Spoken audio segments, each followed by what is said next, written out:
Креатив күнделік айдарының кезекті қонағы жасанды интеллект маманы, креатор, маркетолог Жазира Кенжебекқызы. Жазира ханым, өзіңізді осы қазіргі замандағы трендтегі креатив және маркетология саласында өзіңіз табуға не себеп болды? Жалпы өзіңіз осы салаға бала күтімінде отырған сәтте бастап келдіңіз, иә? Дұрыс айтасыз, Әйгерім, бірден келген жоқпын. Әрине, мен 5 баланың анасымын, өзіңіз білесіз. Сол 4-ші баламды босанған кезде карантин 2020 жыл, барлығымыз үйдеміз. Сол кезде SMM, маркетинг, таргет сияқты, сайттың дизайны деген сияқты нәрселерге қызығып бастадым. Сол кезде оқып, инфобизнес өнімдерін алғашқы рет жасап оқып көрген кезім. Одан кейін заман талабына сай, сұранысқа сәйкес жасанды интеллектке қарай көштім. Жазира ханым, өзіңіз білесіз, жасанды интеллект саласы өте қарқынды түрде дамып келе жатыр. Сіздің ойыңызша жасанды интеллект адамды ауыстыра алады ма, әлде оның жұмысын одан да күшейтеді ме? Жасанды интеллект білмейтін адамдардың орнын әрине алмастыра алады.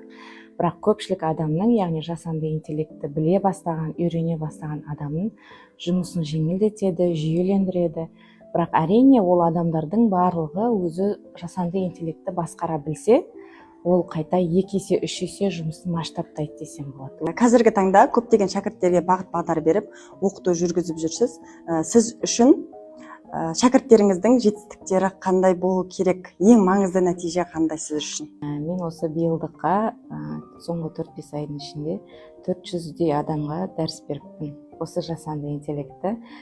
Соның ішінде есте қалатыны көп, әрине. Енді біреуін айтып кетсем болады. Декреттен шыққан ана, 2 қыздың анасы үйде отырған, өзін басқа бір салада, тігін саласында администратор ретінде жұмыс жасау үшін осы жасанды интеллектті меңгеру керек болған. Әрбір тіккен киімді баланың үстіне салып қойып, оны видео жасап, мультик жасап, сондай нәрсе керек болған. Соны үйрену үшін келді. Бірақ енді бірінші күні бізге қиындау болды. Декреттен келген адамды бір жерде жұлып алып келген сияқты болады да, ол өзі не үшін келгенін түсінбейді.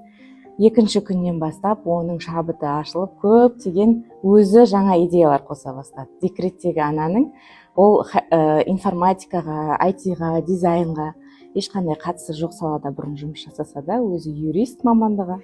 Маркетолог әрі креатор ретінде контент жасаушыларға қандай кеңес немесе лайфхак айтар едіңіз? Жалпы жасанды интеллект ол кез келген салаға қажет нәрсе, әсіресе креативті индустрияда көптеген контент жасауға болатын құрал. Ал контент жасауға келгенде негізі үйрену керек нәрсенің барлығын бірден меңгермей, мен былай айтар едім, бір дағдыны үйреніп алып, соны практика жасап, және оған бір мақсат қойып жетсе, дәл сонымен нәтиже шығаруға болады. Және де көп контент емес, нақты позициямен жұмыс жасайтын, сосын дәл тиетін контент. Яғни эмоция қалдыратын, қазір эмоция қалдыру және пайдалы болу ғой. Пайдалы бола білсең, ол эмоция қалып есінде қалса, кез келген контентті ұшыра білуге болады. Жасанды интеллектті меңгеру, ол президентіміз айтқандай, заманнан қалып қоямыз да, сол үшін ілгері даму үшін әдемі уақыт деп ойлаймын. Бүгін үйреніп алған адам ертең білмейтін адамды басқарып отырады. Сол үшін барлығын жасанды интеллектті үйренуге шақырамын.